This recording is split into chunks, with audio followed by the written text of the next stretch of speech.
Hello and welcome to the Dice Tower. I'm Wendy Yee. I'm Chris Yee. And I'm Roy Kennedy. We have board game breakfast for you here today, and we have a sponsor by Pandasaurus.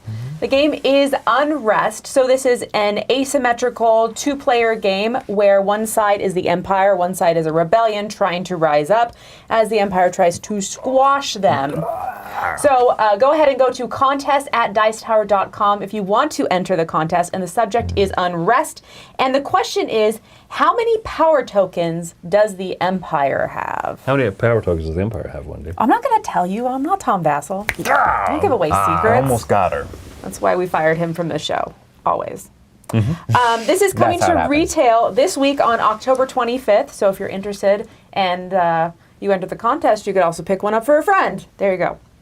All right. We also have a bajillion names to read. Would you like to read the names, Chris? All right, let's do this He here. was making fun of me because I was going to destroy them. These are backers of the Dice Tower annual Kickstarter. So we're very grateful for your support. Thank you so much. This is pronunciation right there. Yes, thank you. You wrote what is also right underneath it. It was because She needed I her own needed handwriting so that way she could pass the clipboard to you, and She then you don't- could there was a read her big space handwriting. between the word and the pronunciation. She guide. doesn't trust me to be able to pronounce the Neon Polytechnic Board Game Club. Thank you for your support. Look at that. Jens Klein from Germany. Hey, German support. Richard Hewitt. Richard! I don't know. It doesn't say what country he's from. He's from Hewlett-Packard. That's its own country. Thank you, Mr. Hewitt. Sean Humphrey. Yeah. These are some Scandinavian names here. Magnea Rune Einardsdottir and Axel Dag Einarsson. Thank you both. Yes. And lastly, Mark M. M for Anonymous. Amamamus? Do you think his last name's Mark also, so he's Mark? Does he have a funky bunch? Maybe. Never was heard a- that before. There Sorry, was a Mark. commercial that was for like, I don't know, Mr. Clean Erasers or something that was like, Mark makes Mark marks. Because it was like Sorry, a kid Mark. that would draw on the wall. I believe you. Anyway. I believe you. Last announcement before we get started with awesomeness. Dice Tower East tickets are available now, so go ahead and... Dice Tower East registration opens up November 7th Oh, just kidding. at noon. I lied. Super All soon. the lies. It's happening. Super Dice soon. Tower West is open now, so you can get those. Do that. That's what I meant. Yeah, if you want to come out, hang out with us at one of our conventions, go ahead and do that. There's also a couple of rooms left on the cruise. You can go to Vegas. I, for one, know going to Vegas is fun. It's true. Yes. Even Yes, if it some is. people are from Vegas, it's I, still for fun. one, know that it's more fun if Vegas- the E's are gone, honestly. It's actually cooling down there now, I think. All of Vegas Unlike is here. like... It was pretty warm there when I was there. Was it? Yes. Yeah. Yeah, It's it usually is. right at Halloween. Yeah, It's like there the you go. week of Halloween it freezes. That's this week. There you go. In-ish. In about a week. There we go. It doesn't Anyways, freeze, it gets into like the 50s and you're like, it's freezing! it's freezing! It's cold in the desert. Oh my goodness. All right, well, let's go ahead and get started.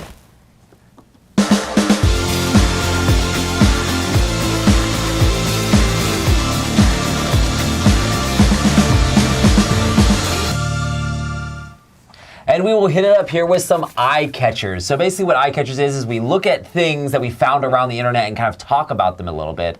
For one, this is a thing that is kind of a little bit even closer to normal because I actually went to this thing. But this is, Direwolf had a Dune Imperium uprising event. And we've talked about that a bunch, but one of the main things I want to talk to about this was that it was actually hosted by Mr. Beast, which if you don't know who Mr. Beast is, which I know plenty of people in the board game community actually don't. That one right there, he's Mr. Beast. No, not quite. Actually, It's that Mr. one right Beast there, is he's not Mr. even in that Beast. photo, I don't think. It's the No, he's not. the dude showing off his guns. No, Mr. Beast is basically one of the biggest YouTube channels. He's basically the second biggest YouTube channel on the entire platform. He's the I love biggest him. single person YouTube channel, period. But the fact that someone with so much like notoriety, especially in like the YouTube community, is like really big into board games, and it was cool because I actually got invited by Direwolf to go to this event. You can see my currently pinkish hair over there in the corner. That's Mr. Beast right there. No, Mr. Beast is the guy in the That's white not an shirt. accurate photo anymore. That's behind. No. You're right there. Yeah. Hey, I found Mr. Jimmy, Beast. yes. First try. Yeah. So and talking to the guys from like the Mr. Beast team, like they're super into board games and stuff like that, which was really cool. Mostly into Dune Imperium, which was really cool. They were such big fans of Dune Imperium. They're like, hey, let's fly the designer and publisher out to actually play this game with us. And then that led into them having this tournament because they got to play Dune Imperium Uprising early. And then it was pretty cool going into this tournament. A lot of the competitors hadn't played the game a whole lot, but it was literally like a whole day of just grinding out the game, learning the game super well. Everybody's played Dune Imperium, but not the new version. And this is my photo that I actually took, because the photo they had on this page, I was like, not good enough. Put this photo up instead. Hey. But no, it was really cool. And I really enjoy Dune Imperium. I mean, our review for that, It's coming out this week. It's coming out this week. Tuesday. I'm also going to be doing a comparison of Dune Imperium and Dune Imperium Uprising, kind of showing the differences and things like that, helping people make an informed decision if they want the new one or the old one and things like that. We also talk about that a lot in the review as well. So I'll leave that to that. But just the fact that someone with so much, like, I guess, he's like, Mr. Beast is, like, if you have kids, you know who Mr. Beast is. Because he's really big. I like, have a kid and I don't know who Mr. Beast is. Have you asked Atan if she knows who Mr. Beast is? I have not. No, I should. You should. Actually, no, we haven't. No, I'm curious. Because like, Let my me text her right now. And my 7-year-old flipped out when she learned that I was going to be hanging out with Mr. Beast. And both my 2 older kids also were like, holy crap, you're hanging out with Mr. Beast? Like, it's really cool. So, like, it's just cool that someone like that, if they talk more about playing board games and like that, how just good it could be for the entire industry. That is exciting. Especially bringing a younger generation into board games. Like, oh, board games are cool, guys. Board games are cool. Come play board games with your old parents. Mr. Beast plays board games. You should play board games with us. You know. Mike Heller there with the X-Men reference. Yes, no. Mr. Beast is Hank McCoy's dad. Yeah, exactly. Yeah.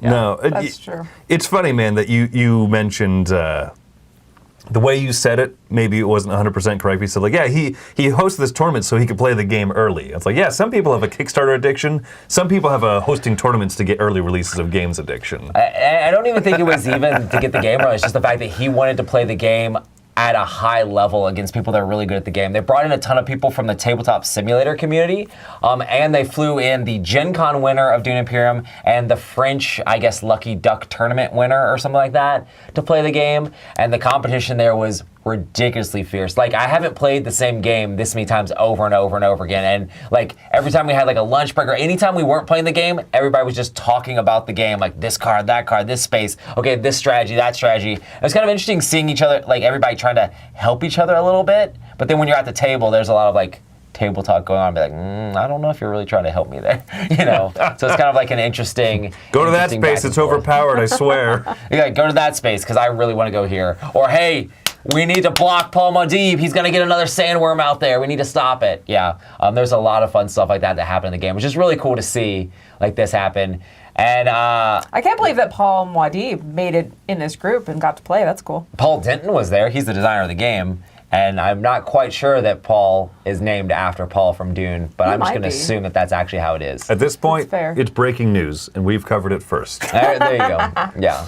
All right. My game is Evacuation. This is one that actually Roy pointed out to me. I hadn't heard about it, and I was like, oh, this is exciting. So in Evacuation, you have a planet that is going to pot, and you need to take your full civilization and spaceship move it to another planet. So it's like this engine builder where you have an engine, but then you have to like move and build your engine to another place. So I'm like fascinated by how that's going to look. It's got I don't know if you'll show the board. It makes me think of Junk Drop. Oh darn it, what's that name? The game where you Junk Orbit. Junk Orbit, there you go, because it's got like the cool little orbit thing going on where you hop from planet to planet. Yeah, I'm excited just to see how this is gonna happen. I have a sneaking suspicion that it plays nothing like Junk Orbit. Oh, 100%. I just like the orbit thing. It's fascinating, that's all. I really like the engine building. I'm gonna be thrilled about dismantling and rebuilding. That's exciting. Euros in space! If I'm going to play a Euro game, it needs to be in space. Yeah. Not necessarily true, but still. I like the idea of leaving the one planet and building up on the other, just because, you know, There's a cool. couple Euros in space that are happening lately. There's plenty of games that have a sort of theme, but I'm interested to see how this one handles it. It's kind of cool. Right, Vladimir Suki, very intelligent, talented designer. Yeah. So, yeah, hope this one's good for him. My eye catcher was actually shown off here at the top of this banner here. It is Ezra Nehemiah. This is the new Garfield game that is currently on Kickstarter. You can see it's doing Quite well for them. This was, I got the chance to chat with Shem and Sam, the co-designers of this one, at Gen Con, and then I got a chance to speak with them a little bit at Essenspiel as well. But at Gen Con, it's funny because they describe this as a kind of almost a greatest hits of their mechanisms, of their developments and stuff, all kind of put into one game. One of the things Shem said, he's like, yeah, we try not to like rehash too many of the same mechanisms, which is why That's what I love about him. Which is that he's always like come up with a new thing. Right, you don't see like the Raiders of the North Sea worker placement done in like 5 of their games. You don't see all of that same stuff. They have some recurring ideas, but they have a lot of novel mechanisms. Interesting. And then this one here, they're like, well, like, what happens if we weren't afraid to kind of redevelop on some of the same ideas and kind of just like mash them together incidentally? So some of their playtesters were like, this is like a greatest hits, guys. We're like, oh, okay. This is their opus. Yep. So I am way excited about this. I really like the setting. I think that Sam Phillips' artwork has gotten more dynamic and interesting since like, did you ever see the original cover for Circadians? Yeah. There's some depth to it now. Right, yeah. So anyway, this one looks really good here. And I mean, a lot of people say that like Garfield Games is like one of the best people ever for like their Kickstarters, how they run them and like get the games to everybody. They get the games to people super quick. Yeah, no flashy stretch goals or anything like that. I think that if you back it, you might get a promo kit for like a set of 6 promo cards for free that you can buy later. But not tons of bloat. Yeah, and so, yeah, I mean, to have 2,500 backers, making almost 200,000 off of something that says no stretch goals, no exclusives, none of that stuff. That's awesome. Just a quality product shipped to you pretty darn quick. And they actually ship for US distribution from the States. So I was like, isn't that shipping wild from New Zealand? Like, no, we have like distributing warehouses. You would have to. Yeah. So anyway. That's cool. So yeah, my eye catcher, Ezra Nehemiah, looks super cool. Very excited to try this one when it comes out. Awesome. All right, that's our eye catchers. Hi, everybody. Hello, we are Ryan and Bethany. From Ryan and Bethany Board Game Reviews. All right, today we're going to be talking about Wandering Towers from Capstone Games. This is basically a track where there's going to be all these meeples who need to move into their final goal.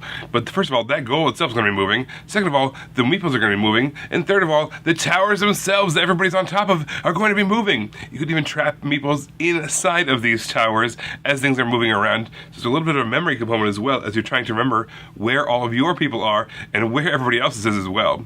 And there's also a little bit of math involved because you're playing 2 cards out of your hand. One of them can move tower, one of them can move a person. Sometimes you can move both, but you have to choose one of the options. And you're going to play these 2 cards in order to keep all those things moving around. Yeah, it's really funny with those cards because Ryan was really good at being able to come up with combos, but since you're drawing 2 cards, I'm like, I have no idea what I'm doing. I'm just going to play stuff and hope good things happen. But memory games are also a great thing to play, especially a game like this where it's just a really easy to teach. A great game to play with families, a great game to play with kids, because for some reason, kids are just better at memory. They don't have to store all the information as parents do in our minds. So it's really fun to be able to play a game like this because they can play pretty competitively, which makes you feel really silly, but that's fine. They feel great. This might seem intimidating. It's a big box, and there's a lot, these big components and things like that. But it's extremely approachable. It's very easy to teach and very easy to learn. One thing I will point out is, as things are moving around, I think that it's better with more players because the game state changes quite a bit. It's very chaotic in a good way. You want this chaos. That's without that, it's just kind of like it's almost like a rolling moving away. It's just like you have a card that says move a guy 2 spaces, and you move a guy 2 spaces. But the ability to kind of make that chaos happen in between turns really shines at higher player counts. And man, you get up to 6 players late at night having a blast with this game. It gets wild. It gets totally wild. But everybody, if you want to hear more from us, you can find us on YouTube. We are Ryan and Bethany at Board Game Reviews. Until next time, this is Ryan. I'm Bethany. Hoping you have a happy, healthy breakfast. Bye everybody. Guys. Hey everyone, today on the Place of Canvas we're turning Cowlin from Tainted Grail from this into this in just 2 minutes.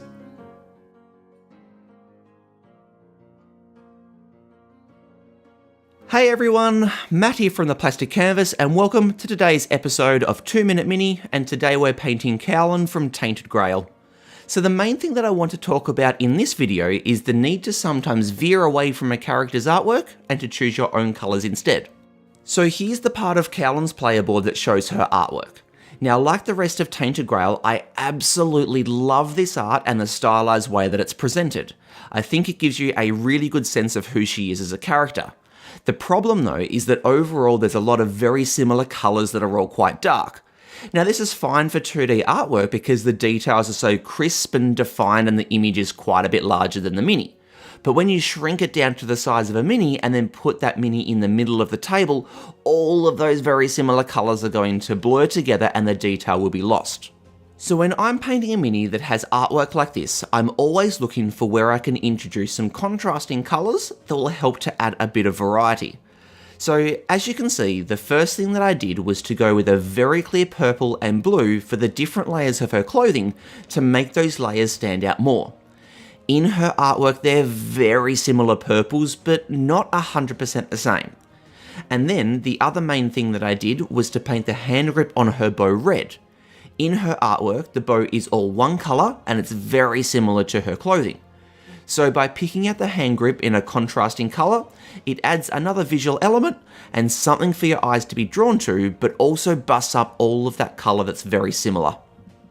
So I'd love to hear down in the comments how and when you choose to veer away from a character's artwork. Do you think about how the mini will look out on the table, or do you more go with what's just going to look cool? Or do you always stick to their art? And if you'd like to see the full version of this video, where I go into all of this in more detail, then just head over to my channel, The Plastic Canvas, and I hope you enjoy your breakfast.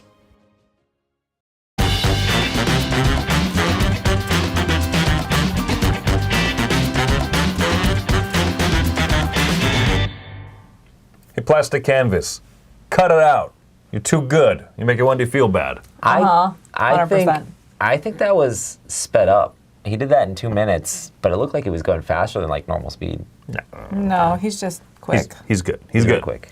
Folks, we have a top 10 list for you here. We are doing the top 10 board games that would make great sports team mascots, make a great sport team.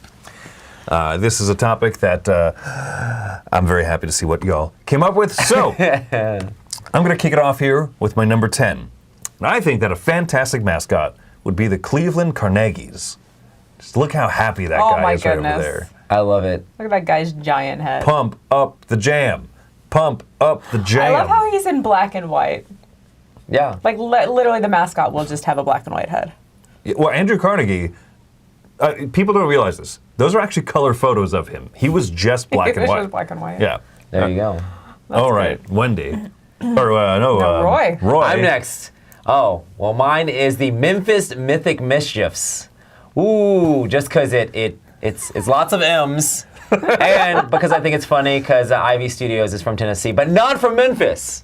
So, you know, they might sponsor like a neighboring town. No. They might Or they might occasionally rival. go walking in Memphis. Yeah. There you go. But yeah.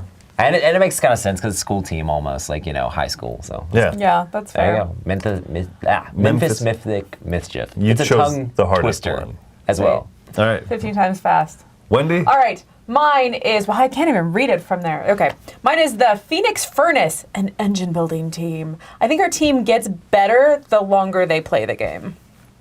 That's a good strategy. I don't know why other coaches don't employ that. Right. Yeah. You have to build your engine. It's like the halftime talk, like, all right, guys, do Get better.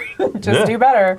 No, yeah. Now, everyone knows that the Industrial Revolution was really big in Arizona. There's lots of coal there. It's freezing, so you need the coal to keep yourself warm. You know, it's big. All right. Did we People that- specify which sport this was? Is it supposed to only be baseball, or is it any kind of sport? No, it's sport. just, I started off the idea of baseball. I was but trying you to know figure what out how this the is engine building works. If it's like first you can only run the ball, then you pass the ball, but by the end it's just pass. You progressively get one more I don't know glove. that that's legal. You get one more glove every inning. Oh, wow. All right, chat. Yeah, keep throwing out more suggestions. We'll nab some good ones Oh, for the for number sure. one spot. All right. Next up for me, number 7. It might be a little bit of a cheat, but that's fine. This is from Simon. This is Manchester United. I know that this is a bit of a cheat, but I spend a lot of time on this excellent photoshopping. By a lot of time, I mean about 4 minutes. Wait, so is the Manchester United is that the name, or are they just the Manchesters? No, that's a real. That's a real soccer team. Manchester the whole United. team is Manchester. I don't know sports. Yeah, no, The whole that's, team is Manchester United. Yeah, that's the name of their team, Manchester United. And you're really proud of the United logo that you stole from Marvel United? No, I stole made everything the whole here. box. To be clear, I stole everything. Also, do they have minis of the actual players? Simon will make it. Also, how many boxes is this team going to be in? Like 35 boxes or just one box? Is this going to be the straight-to-retail version, or is this going to be there's deluxe? There's going to be a core pledge with a lot of stretch goals. Add-on. It's going to have Pele in there, even though he never played for Manchester United. It's There you going to go. have my goodness. Lugosi. I don't think that's a real soccer player, but he's going to be in the Simon box. I want to know There if you I go. can paint those minis in 2 minutes. That's what I really want to know. Except they're going to have like one of the really popular characters that you have to buy like by themselves.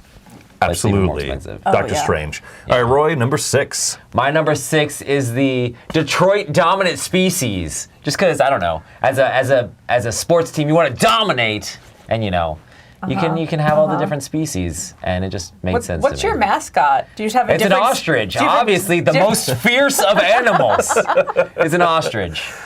Hey. I'm just imagining that costume that someone has to wear. Ostriches very are skinny scary. legs. Like in They- real life, it's kind of like, They're big. they're Yes. big. They're big. Birds. Fastest Birds are land small for a animal reason. in the world. Ridiculous. Per leg. He was running this way, Cheetahs are but his faster head with was 4 looking this legs. way. There we go. Hey, what's my next one, Chris? Wendy? Hey, number look, 5. it's the Boston Burgle Bros. They always steal the victory. I was very proud of this. Very, very proud of this as well. We all know that Boston has, the Burgle Bros region where all the thieves steal from all the thieves. And this is very popular there. So it needs to be a baseball team. Okay. That's a hockey logo. Nice. That's the Boston Bruins there. Bruins. All right. Doing some baseball. Number 4 is the Miami Heat. Okay, I thought of this and I thought that would be a cheat. Oh, is this a race team? Race driver team? Yes. Nice. On the basketball court. It's a very... You have to dribble out your window while you're steering. Man. Otherwise, it's called traveling. Yeah, two whole rotations of the tires is traveling if you're not dribbling. Yeah, that's the only thing I know about sports. Don't rotate your tires. Miami without doesn't have a dribbling. racetrack though, but Homestead does. Homestead is a racetrack. Homestead is far better than I Miami. tried to leave our house last night after the big NASCAR game, and it took me 20 minutes to The get NASCAR around a block when Isn't I it then decided to ironic get that home. like when NASCAR comes to town, you actually have to drive slower because of the traffic? It's just ironic. You should be driving faster. Everybody should be prepared. Like, I'll do it. I'll do what I want.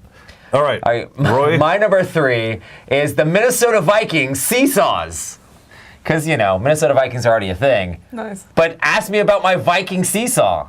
Hey, Roy, tell me about your Viking seesaw. It's technically Mike's seesaw, but I stole it for this thing because, there's Mike. Tell and me he's about wearing the Minnesota Vikings Mike's thing. Viking seesaw. I can't. It's kind of personal. So Chris made this little ask me about my seesaw thing, and it's been his screensaver for forever, or Mike's or somebody's. It's definitely and been I Chris's. didn't realize that this game was the whole seesaw game. I didn't realize this whole magical thing Mike had been talking about forever was this dinky little game. Where here. have you been, Wendy? Well, no, I mean, Do I you figured work it out here? when I She's too played busy it. at the NASCAR games. There was just She was held up? some point it was like, I don't know, a year ago that I finally played this game with Mike, and I was like, oh, this is what we're talking about? It's been an inside joke for forever because it's such a small, tiny game, and Mike loves it so much. And it's a Reiner Knizia game that's dexterity.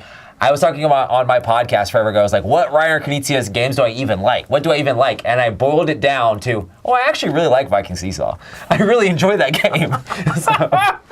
Nice. Okay. But yeah, Minnesota Viking Seesaws. Well, there we go. My last one is the Texas Tapestries, because it's freezing in Texas, especially down in the Houston area. They're not at all similar to us. No, I was imagining, so you know those like t-shirt cannons that they have? Well, instead they can shoot out comfy little blankies. I like this. Because it's always cold in buildings. That's the most Texas thing I've ever heard. See this blanket here? It was shot out of a gun. I figured Indiana Jones would always go see them play because, you know, he wants to see the costumes. You left the trademark on both tees. I did. Those tees are trademarked. I did. Those are Ranger tees, baby. Oh my! Which is actually goodness. a baseball game, right? Or baseball team? I love Yes. Okay. Yeah. I did something right. All right. Oh, the number one it. You spot gonna here. make it where it happen? Oh, yeah. Oof. Do it, Chris. We got to do go it. through the chat. There is a lot of really good ones in here. Demolishers. I like that somebody used one of the ones that I said when I was coming up with the Birmingham Brasses. Yeah. Oh, Saw yeah. Birmingham Brass there. I like the comment that Mike DeLisi is rolling over in his grave. Denver because- down. Exactly. Where is it? Here. If only Mike were alive to see this now, you know? Oh, you know what? I thought of Sacramento Scouts. So Ryan Rogers, we're on the same wavelength. Oh, the Sacramento Scouts. Yeah. Yeah. Dang it. No, it's right up here. It's always so hard to find the stuff in the chat that you're like, I know I saw it. It was so good. I like this one a lot here. Architects of the West Virginia. That's the winner there. That's number one, folks. All right, so that's our top 10 list. Top 10 board games as sports teams. Let's keep moving along.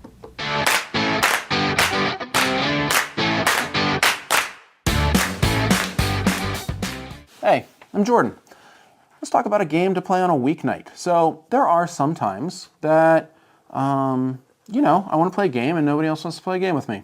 And I'll be honest, that happens a lot. And this is for Northwood. This is a solo trick-taking game. How does that work?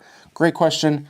I wasn't sure how it worked either. The aim of the game is to collect these different leaders of the different forest groups, I guess, and each of them is going to be assigned a different number of tricks. So from 0 to 7, those are the number of tricks you're trying to take. And maybe I'm trying to convince the leaf ruler and number 6, so I need to get 6 tricks this round.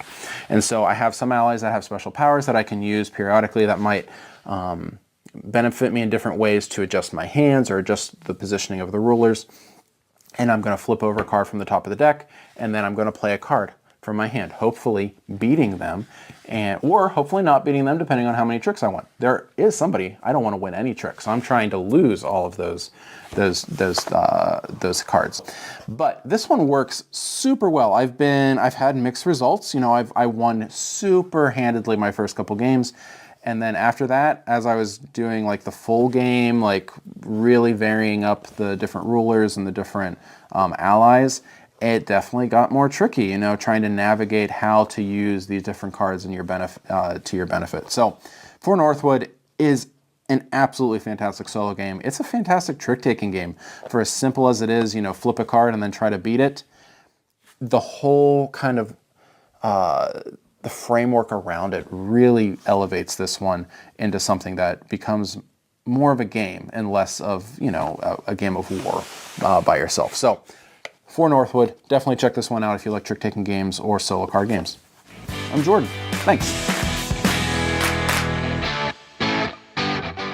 Hello, this is Oliver, and today I wanted to talk about a biblical-themed game that's the size of my pocket, and that game is called King of Glory. And you see that I'm wearing my Sunday's best right now, so I am perfectly well dressed to talk about this game.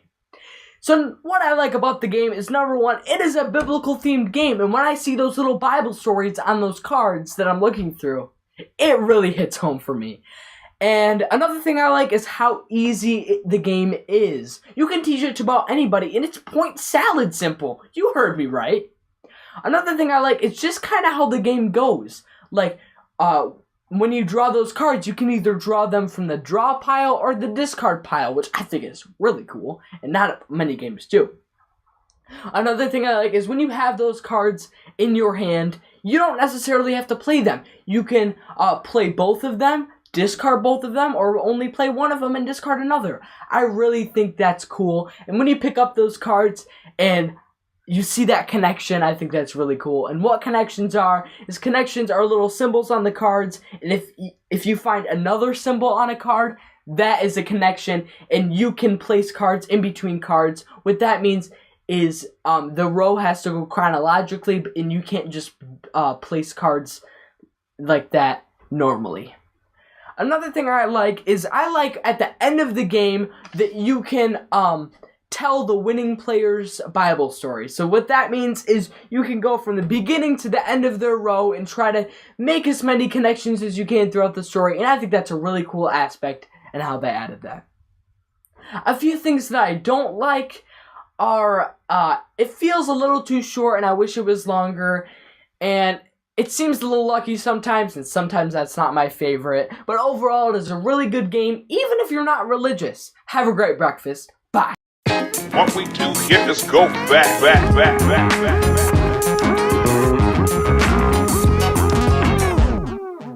Oh wait, we don't have to go over. All right, we're going back to 2005, back when... Oh, that's the year I graduated from high school. What happened this year? Was this the year Batman Begins came out? I think this is the year Batman Begins and Casino Royale came out. I saw Batman Begins, but I did not see Casino Royale for many, many years later. Yeah, you blew 2005, Yeah. kid. Well, We're going to a game called Glory to Rome.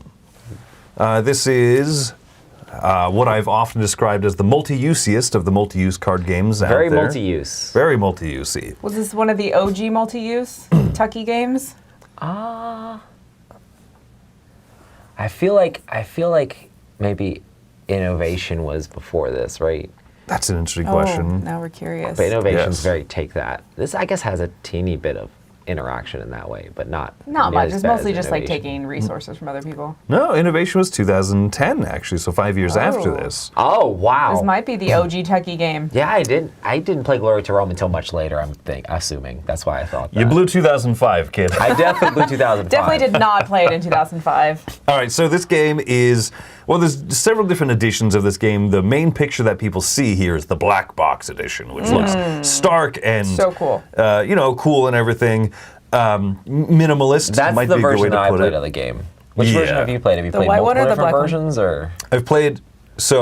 I've played this one, and then we've kind of played a different one. Someone made a file where they mashed up a few different editions, so it had the iconography of this edition, right? There's minimalist iconography on the bottom, the dots and the Oh, interesting. and whatever, and then they put some of the artwork from other editions that were like the less embarrassing editions, which I will show you a picture of. I don't think that edition's very Post-haste. embarrassing.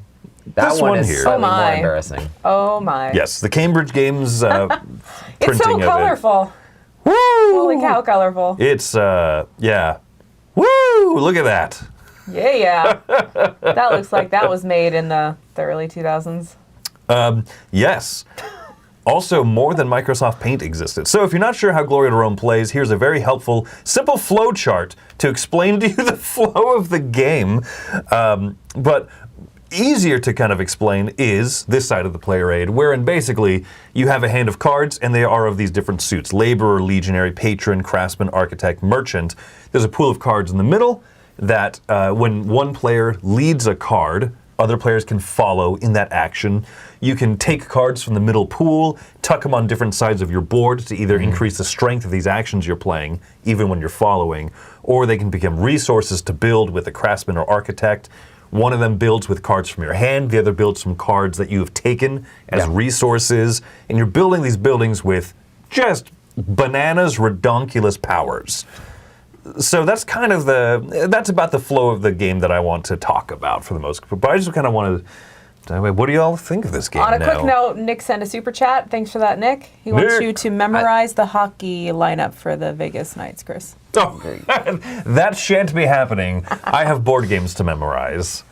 No. Like Yeah, I know Logro. this game has been extremely well regarded for like years and years and years. And I mean, there's definitely been, it's still really hard to get a hold of currently, right? It is perpetually out of print. Yeah, Yes. so Yeah. even the older versions, I know when the black box version came out, it was a huge deal because it was access back to the game. But then, like, that has, like, there's no real way to Wow. really fully get this game. But I know people really, really enjoy it and really, really like it. I played it, I think maybe one time. You know, so my experience with it wasn't super, like, the hype for the game was up here as far as like everybody loving it, and I played it, I'm like, oh yeah, it's fine. I mean, it gives you a little bit, it's not like Race for the Galaxy at all, but it gives you a little bit of that vibe, you know, sort of like building up your little tableau of stuff and things like that, but then playing all the cards in different ways. Like I said, it gives me a little bit of innovation feels as well. But I think it's better than innovation, like by far. Like I don't like innovation that much. I think this one's a lot more fun. But because of the like really hard to access the game, I never really played it that much. Yeah. I like that there are so many options in building your engine because all of it is tucking and building and growing and you want to do it all and you're like, I want to make it so I get a ton of points, but I also want to be able to do this action a bajillion times. Like there's a lot of fun engine building going on with it. But you can't do everything. And I love when games you can't do everything. And I know people are probably going to be like, you guys are talking about a game that's impossible to get. Well, you know what? That's the point of this segment. You can play it. You can play this game if you come to any Dice Tower event, because it's a part of the Dice Tower library. That is true. So you can have an opportunity to try out Glory to Rome and actually try it out and see. I think we have, the black box edition in the We the do have the library, black box edition. I mean, and that's one of the neat things. Like, Tom has curated a library where there's Star Wars: The Queen's Gambit, and there's other games that are hard to find. In fact, if you come to one of our conventions, we have a binder where we have all the library. Wendy painstakingly puts this together every convention. Yeah. A listing of all the games alphabetically on the shelves where you can find them. But then we also put together little top 10 lists with different categories. Top 10 games that are painted and look great. Top 10. I have one that's epic games, yeah. Right, and then we have ones that are like hard to find games, unique to the library. And this is in there. I think it's a great game. I rate it a 9. Like, Oh, wow. I really enjoy it, and it's impossible to kind of go into this game without wondering, like, is this going to live up to that hype? And you know what? I think that it really does, because it's just kooky. When you have a card whose power is, when taking the Craftsman action, you can use cards from the deck. Like, you can pay, in a game where you have to pay for things out of cards from your hand, and then you build up this really expensive card that says, nah, just pay for it with cards from the deck. That's crazy. Right next to a card that says, you win the game if you have one of each suit in your clientele. Yeah, there's just ways to just suddenly That's end the crazy. game. Yeah. But they're hard to do. Gosh, this edition looks so good, doesn't it? So good! I remember at the Dice Tower West, way before we were here in the Dice Tower, but it was like the first year of Dice Tower West, Chris played it, and you played it like 3 or 4 times. Oh, wow. I Played did. it a ton. Because someone had it, and you were like, I just really want to play this, and you had a lot of fun. Yeah, I kind of assumed I would never get to play it again, kind of a thing, right? So Yeah. Fun fact, Chris started working at the Dice Tower just to have access to Glory to Rome all the time.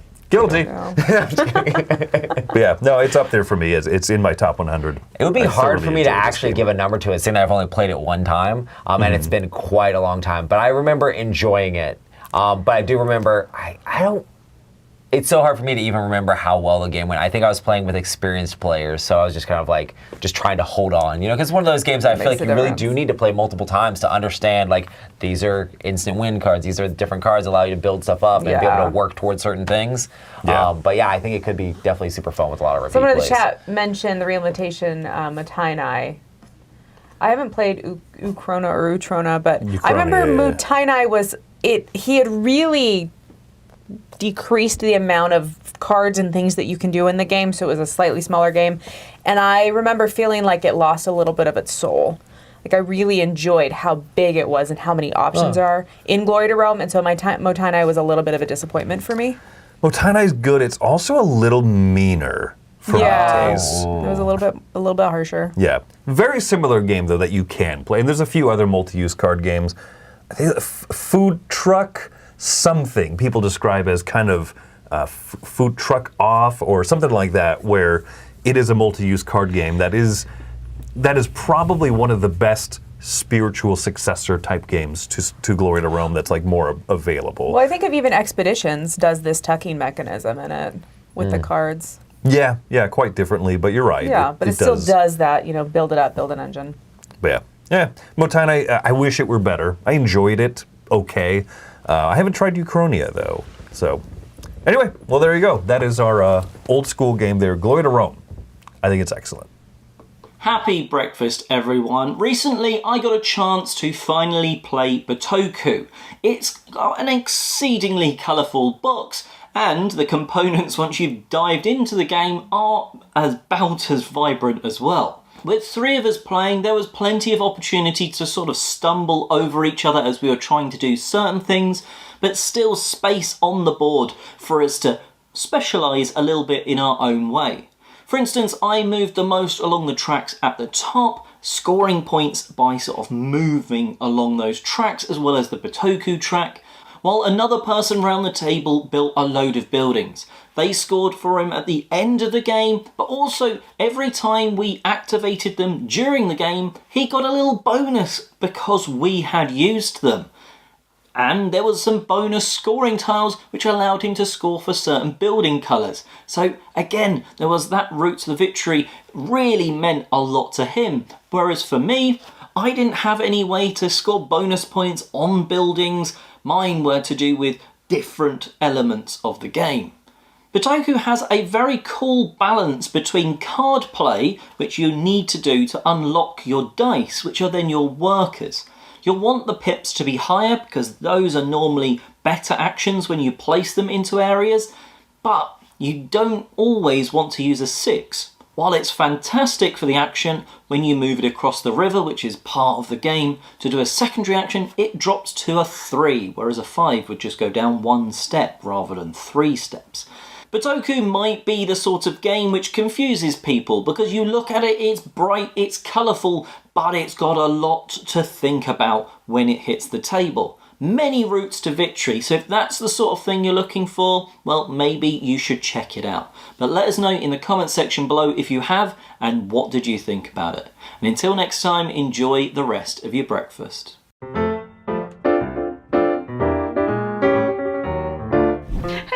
It's Stella and Taryn from Maple University. Today we have Great Western Trail, New Zealand. Not quite Australia. I'm going to pretend that this is Australia because this is just our neighbour, New Zealand. Antipodean. That's it.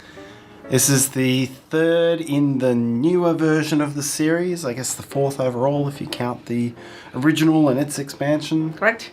And this is by Alexander Pfister, and the main difference is, obviously, it's New Zealand, and there's no beef anymore. There's sheep. So, ships, and there's ships. Sheep and ships. There you go. So, rather than train, it's ships. Yes. There's no train whatsoever, isn't it? No trains at all. So, yes. So, it is, it's based on the same point-to-point movement premise and the same little deck building premise as its predecessors, but there's more deck building in this. Probably the biggest difference is that there is more deck building. There's a market of deck building cards, basic ones and then advanced ones, kind of like you would set up in a Dominion, something like that, with different ways to build those into your decks. And there's no longer, as you say, and as you flashed up there's no longer a linear single train line. It's now a little bit more Euro, with the ships that you can sail around kind of in different directions. You've got a bit more flexibility to do what you want in that area. It still plays different, it's still great. I mean, the deck building is great. I really recommend it if you're a big fan of Great Western Trail. Even Argentina, it feels different than the base one. Very much. And that's it. Thanks for watching. Bye.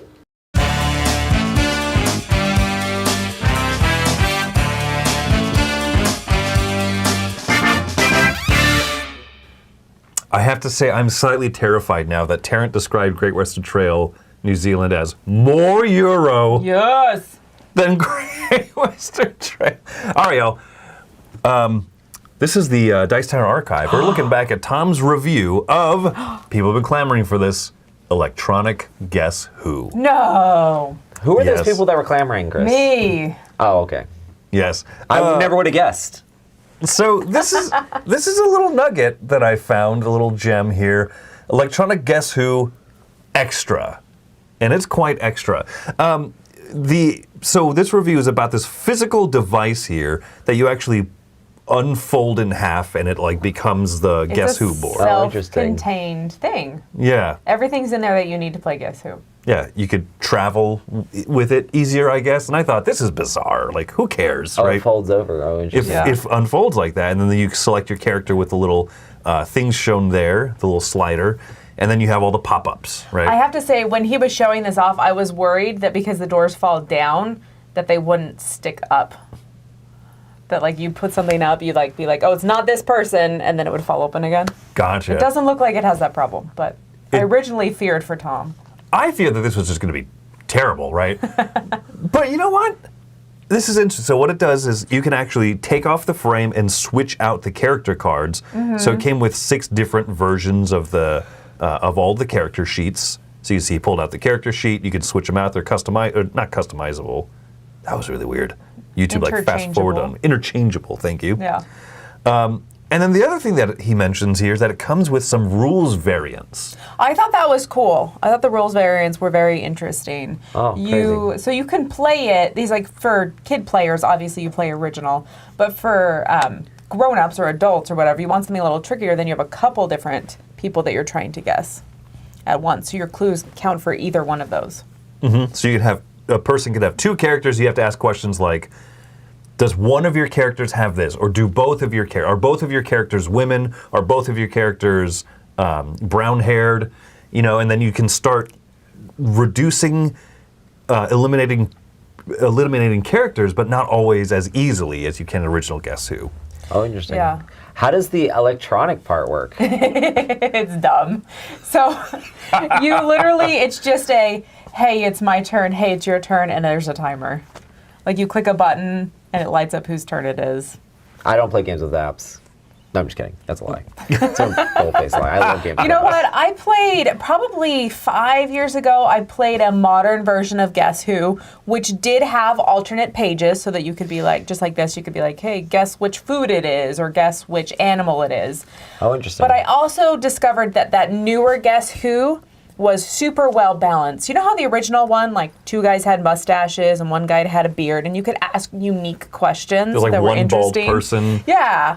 Whereas this one, it was very specific. There were 5 colors, and there were 5 smiles, and there were 5 frowns, and there were 5, there was 5 of each thing. So if you asked a question, you would get the same amount of answers as someone else who asked a question.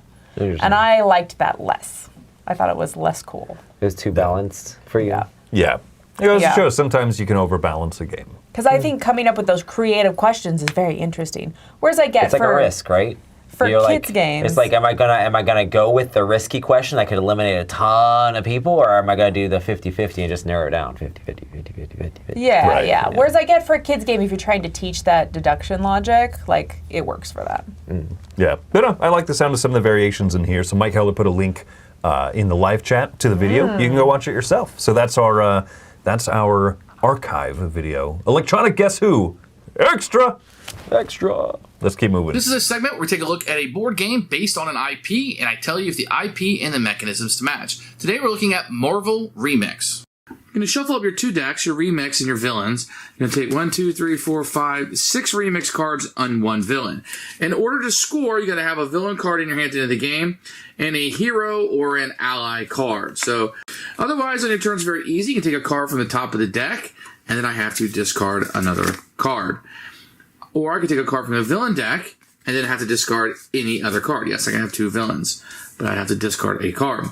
Or I could take a card from the discard pile, put in my hand, and discard any other card. So that's kind of how that's going to work. When there are 10 discards in this pile, collectively from everybody, the game will end and you'll score up. So a lot of these cards are going to score points. If you look here, this one scores -10, this one scores 25, this scores 4, 6. So you're going to see this one scores none. And like I said, this one scored negative. Okay? And then you're going to have these tags that will be on here. See these icons that you see. So let me give you a good example here of King. King says it's -10 points, but he scored points for each different tag. So if I had a card like this in my hand, let's say I only had these cards, which you wouldn't, -10, but you get 15 points for King, just for these. So that would be a net of 5. So you can score a lot of points with King, but he doesn't give you any off the bat. As you can likely tell, Marvel Remix is just a retheming of the game Fantasy Realms. Now, some of the powers and cards have been changed. I feel like this version is a little bit focused. To be honest, from a gameplay standpoint, this is my favorite version of Fantasy Realms. I haven't played the Star Trek version, but this one right here is the one I prefer. On top of that, it has a Marvel theme that I really do enjoy. I think it's a really fun experience. But does the IP and the mechanisms match? Probably not. I think the cards make sense, the way that they're, Thor and his hammer, etc., and those all kind of fit together, but I don't feel like I'm a superhero. I don't feel like I'm doing superhero things. I feel like I'm collecting cards in order to score points. There's not a whole lot you can do to get around that in this game because it's just a reskin, it's a theme. It wasn't ever meant to be a Marvel game, but it's still a great game. The Marvel theme does pull my family in, and it's been a win for us.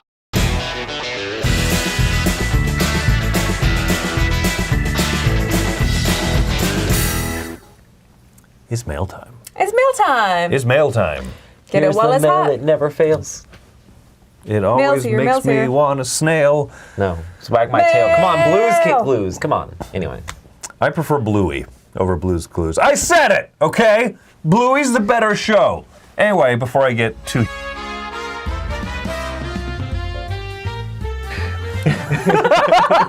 Sorry.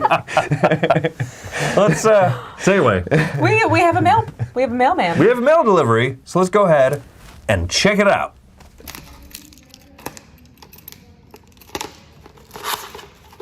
Alright.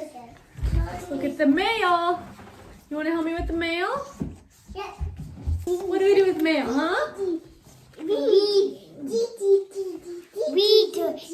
deliver it. We deliver it. It's delivered. Open Yeah, you want to open the mail? Who is it? Mail is for playing with? Yeah. It's not. No, it's not. I'm just let's open it. kissing. What's in there? I'm kissing. Oh. Who's Chrissy? Hey, it's a letter. Who's Chris Yee? He's on the dice tower. Is he an actual person? Yes, he's an actual person. Okay, I think this letter is for an actual person. It says, Dear Chris and Dice Tower crew, you are having a theme night. What game are you playing? What song are you listening to? What movie are you watching? What movie is it? What movie do you like watching? Coco. Coco. I like the Cars. The Cars? All Yeah. right. Well, I was thinking originally Lord of the Rings, but unfortunately I don't have any Lord of the Rings board games right now, and I wouldn't have time to watch Lord of the Rings and play a board game in the same night. So I think I have to say Disney, and I guess Disney. Coco and Cars for the movies. Disney. And for the game, I would love to play Disney animated, but I don't have that yet. But so the only Disney game I think I have right now is Hey, that's not Disney. Do you know what Disney game is? We have Small World, right? It's a Small World. Can you go get that? Okay. All right. So I think this is the Disney game I have right now. Disney's It's a Small World game. It's a children's game. Oh, yes.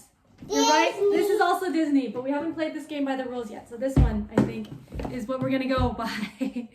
Disney's It's a Small World game. So we're playing that, watching Coco and Cars, and for what song we're listening to, well, I think we know. Yeah. Yep. All right, back to Dice Tower. Say bye. Bye. Ambi is my hero. That was adorable. I'm so glad I don't have twins. I'm glad our daughter's older now. Ticket to Ride, Disney confirmed.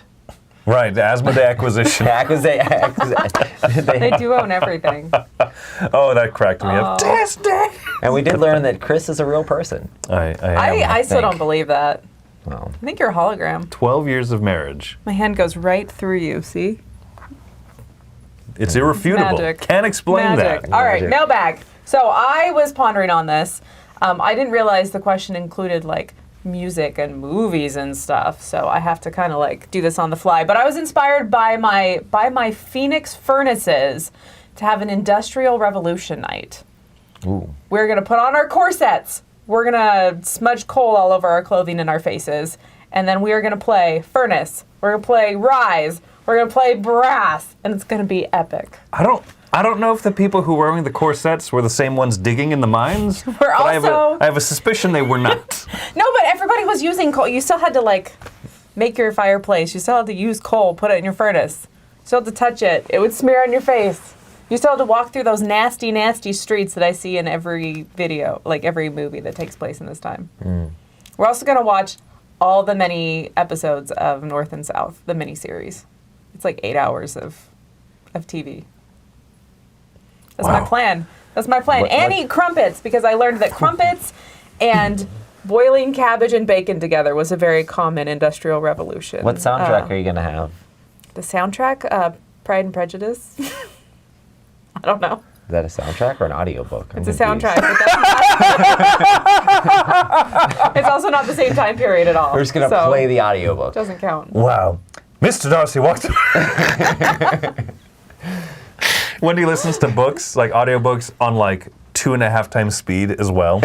So they sound bananas. Like before Wendy had her like recent earbuds, she would just walk in sometimes with like her phone like tucked into her shirt here, listening to the audiobook out loud. She like walked into the house. I'm enjoying like a nice peaceful quiet house and be like, and then this came to the door, knocked on the door, but no, I cannot find it. I must say, is Wendy a real person? It's the worst when it's like a teenage novel and they're talking really up high of how they really like boys. It's terrible. And then yeah, I can't even. Anyway, I can't even. Industrial Revolution night, Chris. It's a thing. I'm gonna make it a thing. Jason says, "What soundtrack? Techno." That makes sense. I just need the sound of grinding gears. Oof. Yeah, your brain will make that sound playing those games, I'm sure. Man, I really enjoy, like, there's a few games I enjoy putting music on while playing. And I was thinking about, like, I really enjoyed the Civ 6 soundtrack. So Civilization, the video game, and it has great pieces that are taken from like ancient era. They take the same melody, they run it through the Industrial Revolution era, and then they do like the Space Age era.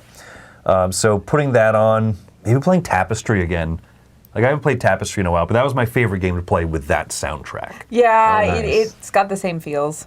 It really does. I agree that those go well together. What would you eat though? I would say food from around the world, okay? You're playing a culture, you gotta bring food from that culture. Or make Jell-O in the shape of that culture's flag. Like, them's the rules. We threw a Hungary party one year, back in the day. It was, people could bring Hungarian food. We listened to the Hungarian Rhapsody. And then we also were very hungry. Yeah, I was about to say, did somebody just bring food and be like, oh, I didn't realize like it was for the country hunger. I was We just also hungry. found as many songs as we could find that had the word hunger in it. Yeah, hungry like the wolf. You know, The hunger is never ending. So, yeah, so I mean, we did that. And someone made the Hungarian flag Jell-O by putting layers. hardcore. Yeah. It was great. So anyway, that would be my theme night. Okay, Civ. so we have Phoenix Furnaces, we have Texas Tapestries, the Burgle Bros from Boston. Is that what you're going to play on your theme night? I'm going to be way more boring than that. I'm He going to broke say I have so many Marvel games. I've never played like back-to-back Marvel games. It would be cool to have like a Marvel theme night. Oh, Marvelous Night? You know, a marvelous Okay. Marvel night. And you can put it on the Marvel soundtrack and play a 5-minute Marvel and be crazy. Or you can play some of the cooperative games like United or Champions, you know, that sort of stuff. If I it's love those Marvelous, games. can you have Ladybug and Cat Noir come? Oh, I'd love to be able to like have an epic game of Dagger, because like I really want to get that game back to the table more. So that'd be cool to have like a Marvel theme night, and you could watch the new episode of Loki or something, and then go into all the Marvel games. You can watch the Marvelous Miss Maisel. Or the Marvelous, what is it? The Ladybug? Marvel? I don't know. Yeah, I don't know. Yeah, Ladybug, Cat Noir. Yeah, that'd be cool. No, like watch Loki, watch the new episode.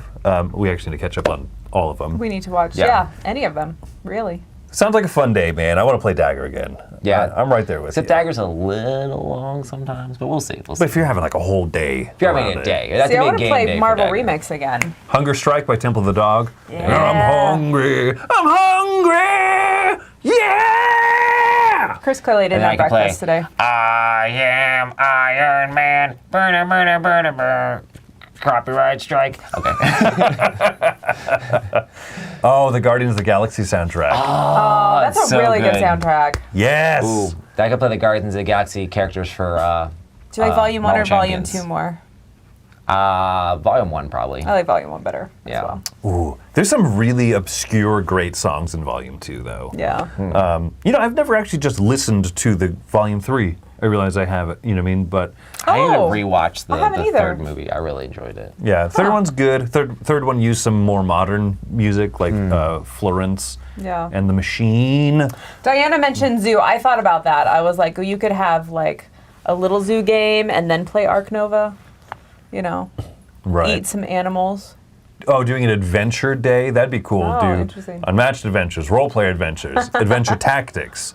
And then what Aw. movie would you watch? The New Adventures of Winnie the Pooh. There you go. Adventure Time. Adventure Blood and Honey? Day. No, I'm just kidding. You can just have Adventure Time on in the background. Well, there you go. Yeah. All right. Yeah, we haven't really done a big like themed party in a while. We haven't. Remember when we threw a 90s party? Do you remember when you threw me a funeral for my birthday? I do remember that. The sad thing is she didn't die. No. I mean, wait, what? That was dark. Yeah, I got all that life insurance for what? No, I did. I threw Wendy a birthday funeral because people always say the nicest things about people when they have died. And they're like, why don't we say those things about people while they're alive? So we had a birthday funeral. Everyone came and said really nice. They said their eulogy for Wendy. Well, they wrote their eulogies down and then they put them in balloons with sprinkles. And when you pop a balloon full of sprinkles, it really hurts. They kind of go everywhere. I don't know why we did that part, but the eulogies because they wanted someone to actually But the die. eulogies were nice. They were very nice, very nice. Yeah, no, they were great. So, before we wrap up, we have a correction that Roy needs to make. We do have a correction. So these two were wrong. Dice Tower East is actually, registration is going to be November 9th. So yeah, make sure to check that out, especially because, you know, it'll be awesome. You'll be able to play some of the games we talked about today, including the mythical Glory to Rome. So make sure to hit us up there. Yep, so November 9th, noon Eastern Time, registration for that. Go check it out. If you want to go to a very similar convention, but in Las Vegas, Dice Tower West. If you want to check out... similar convention, but on a boat. Dice Tower Cruise. Dice Tower Cruise. Do we even have any like rooms left for Dice Tower Cruise? We have a few. Yeah, they're limited. Not many. If you want to go to Dice Tower Cruise, which is literally my favorite board game event, period, check that out. Yep. Sharon there in the chat. So yes, November 9th, Sharon! noon Eastern Time. We hope to see you join us in Orlando at the Caribe Royale, an excellent resort. So looking forward to that. But we've got some other stuff we got to go do today. As fun as it has been sharing old stories like our 90s party. Like we need to feed Chris so he's less hungry. Yeah, because I'm hungry. I'm hungry. Okay, gotta cut Chris off again. Here we go. Bye, everybody. Bye. Yeah!